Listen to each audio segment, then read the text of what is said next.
Hi all. Today let's see how we can dynamically load Angular components. For this purpose I have created an Angular 12 application, and inside that I have an Angular component called the app component. So basically what I am trying to do is I am trying to dynamically load this dynamic component into the app component. So now let's get started.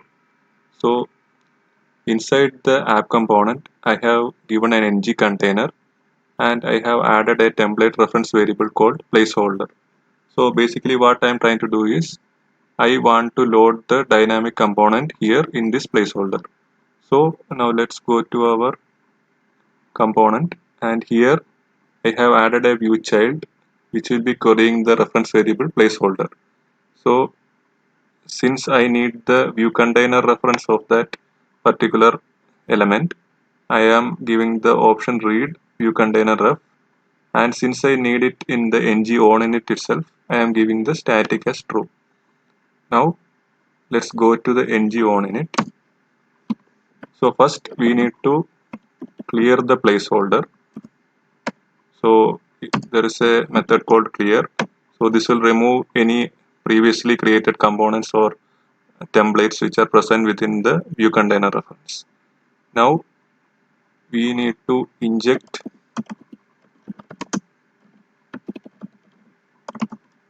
a resolver component factory resolver. So basically this is the service which we can use to create component factories. So using this, there is a method called resolve component factory. So inside that we can pass our component name. So the component which I want to dynamically load is the dynamic component. So I can just give the name here. So this method, as you can see, it will return a component factory. So I am creating a variable called component factory. So now there are two methods in which I can create the dynamic component.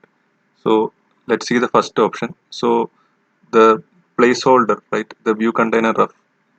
Using this we can create the component. So inside the placeholder we have a method called create component. So in case we pass this component factory as a parameter, this will be creating a view. So here you can see that the component reference will be returned. So we can also assign that to a variable called component. Now if you go to our application, you can see that this is the main component title which we had given inside the app component. So here the title is main component that is being displayed, and other than that we are getting the dynamically loaded component as well. So you go to the dynamic component, you can see that I have added this class, the container, so that is the colored box here, and I also gave some description and also a event handler. So if you check here, you can see that this is an input description and the output event emitter called clicked, but you can see that nothing is getting displayed here. So what we need to do is, in the app component, once we get the component value in the component variable, you have a key called instance. So in this you will be able to set the input. So here I am setting like dynamic component. Now if I go to the application, you can see that the text dynamic component is getting displayed. Now I need to add the output handler also. So the same thing I can do, component dot instance dot click. So this, since this is an event emitter, we can subscribe to that. So here I am just logging a console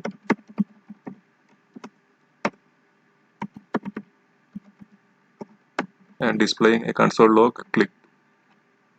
So now let's refresh our application. Now you can see that when I click on the div, a message is getting logged as clicked.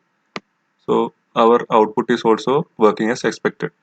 So now let's go to our application and try out the second way in which we can do the same thing. So here, let me duplicate this code and comment the first thing. So what I can do is, there is another option called detach within the view container. So this also basically does the same thing. Whatever component or template is present within the view container, it detaches it and removes it from the DOM. So now again, using the component factory the resolver, I will create the component factory. But now instead of using the view container reference to create the component, what I can do is I can use the component factory itself. So inside the component factory, there is a method called create. So it needs an injector. So let me inject the injector here.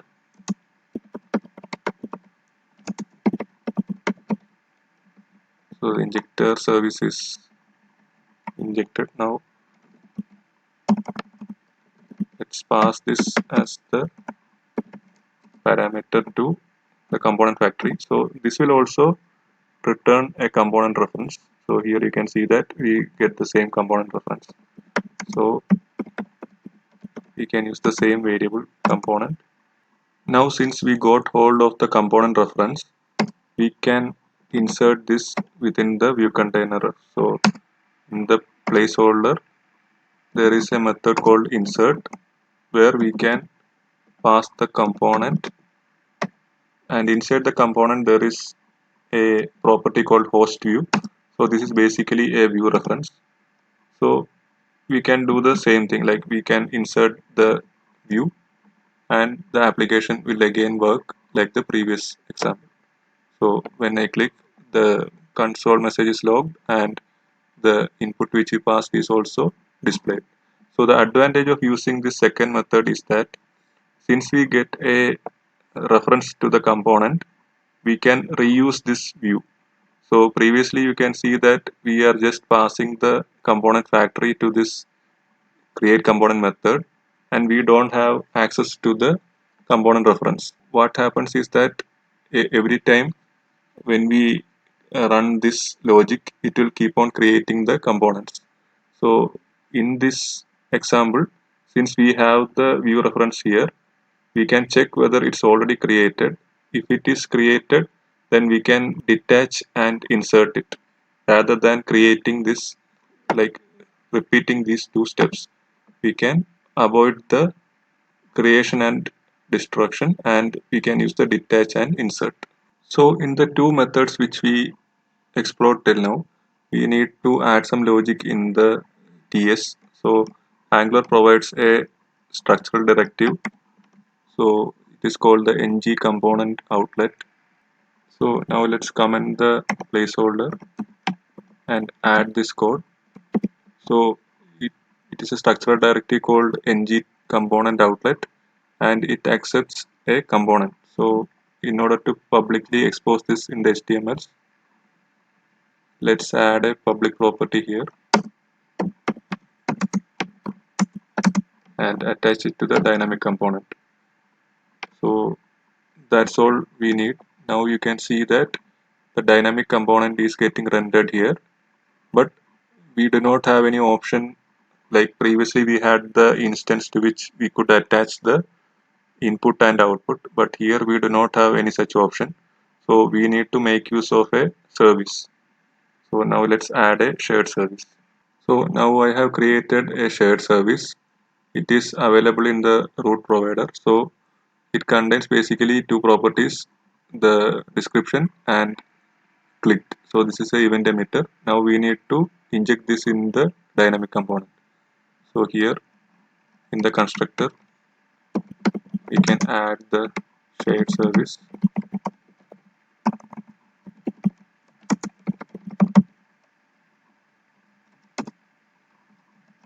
and let's attach the description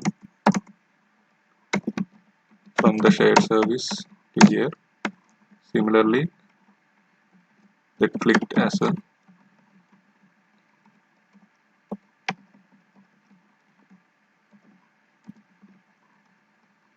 So here we needn't initialize because we are using it from the service.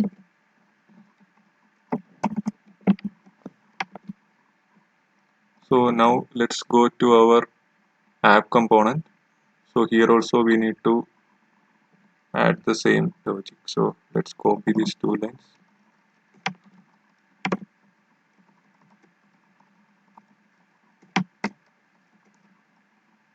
Let's remove this commented code. So here we need to inject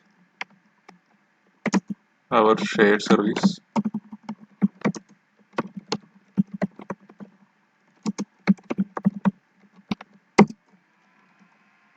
and this service we can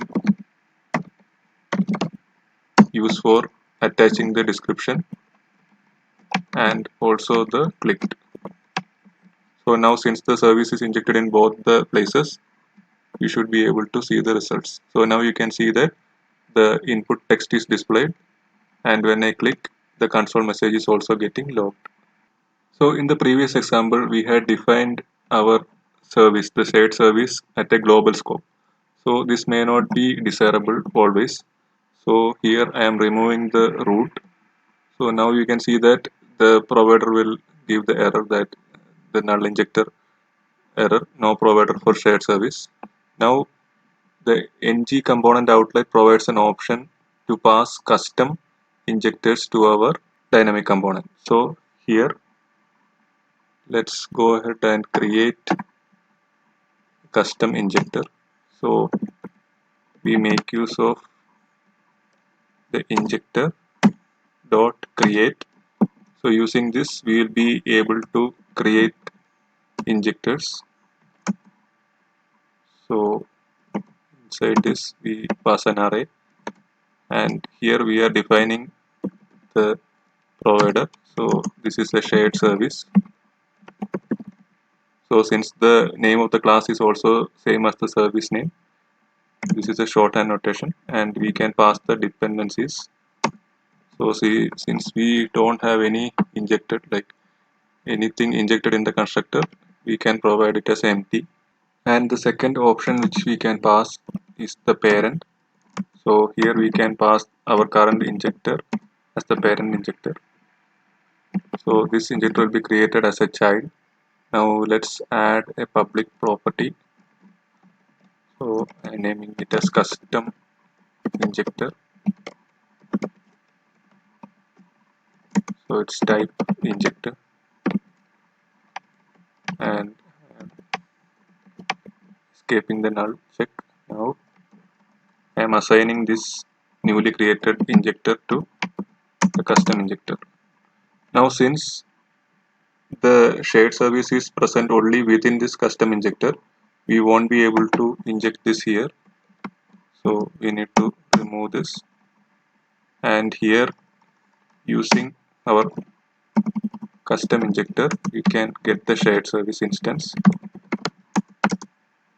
This dot custom injector dot get, we can get the shared service, and let's remove this. So our application is refreshed. So we didn't pass the injector here in our ng component outlet. So here there is an option called injector, and here I am passing our custom injector. So now you can see that the shared service data is working, like the input is coming and the output click is also working. So now there can be scenarios in which you need to project some content into our dynamic component. So let's add a ng content here, and also let's go to our app component, and I am adding ng container, and inside this I have added two divs. One is the content one, which will have the projected content, and another div called content 2. So now let me add view child for these two in our application. So I'm repeating the same code. So since I need the element reference here, so by default I will be getting the element ref. So I needn't do anything. I'll just rename the variable as content1, and the type will be element ref. Same thing I can do for the content2 as well.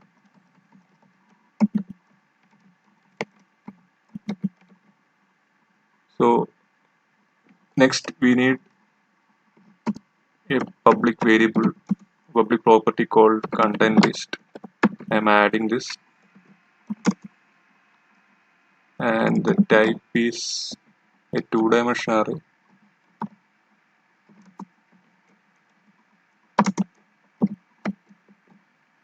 So why we are doing this is basically there is an option called content in the ng component outlet. So here we will be able to pass a list of nodes, like whatever nodes we are able to query from here in the DOM, or even new DOMs, new HTML elements which we create in our component. We will be able to pass it as a list to this content, and that list will be displayed in the ng content which we gave here. Since we gave a single ng content, it will take the first one. So now let's go to our app component and add the querying. So here in the content list I am pushing the content one. So since it is an element ref, we need to access the native element, that is the actual HTML node. So again the content 2 as well, I am pushing it to the content list. So since we have provided only one ng content, only the initial thing will be projected. So here you can see that the first one, the content 1 got projected, and the content 2 is still outside here in the app component. So similarly, if we add in the dynamic component, if we add a second ng content, the content 2 also will be going within the dynamic component. So now you can see that both the contents are projected to the dynamic component. The ng component outlet provides a third option called the ng module factory. So here we will be able to pass a custom module factory, so that this will be useful in case the component which we are trying to dynamically load is in a separate module. So for this purpose I have created a separate component called inner component, and I have defined that in a separate module. So it is defined in the inner module and is not part of the app module. So now let's go ahead and try it out without adding anything. So I am not providing any ng content factory, and let me go to the dynamic component, and I am just changing it to inner component.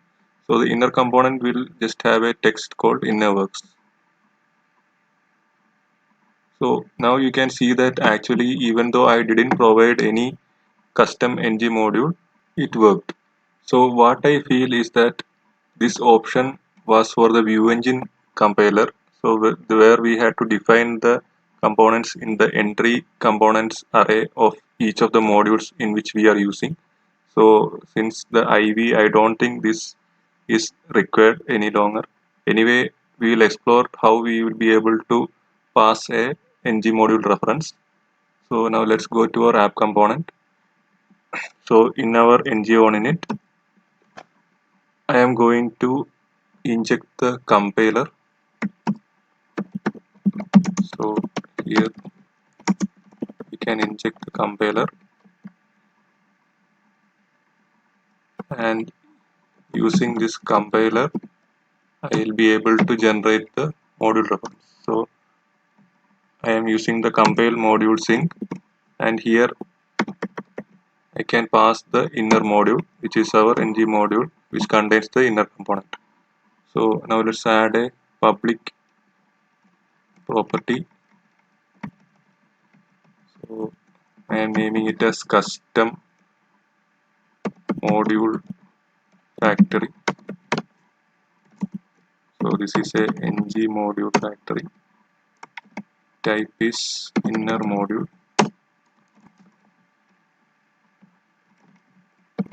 and I can assign the value which we generated here to this property, and we can pass the same in the app.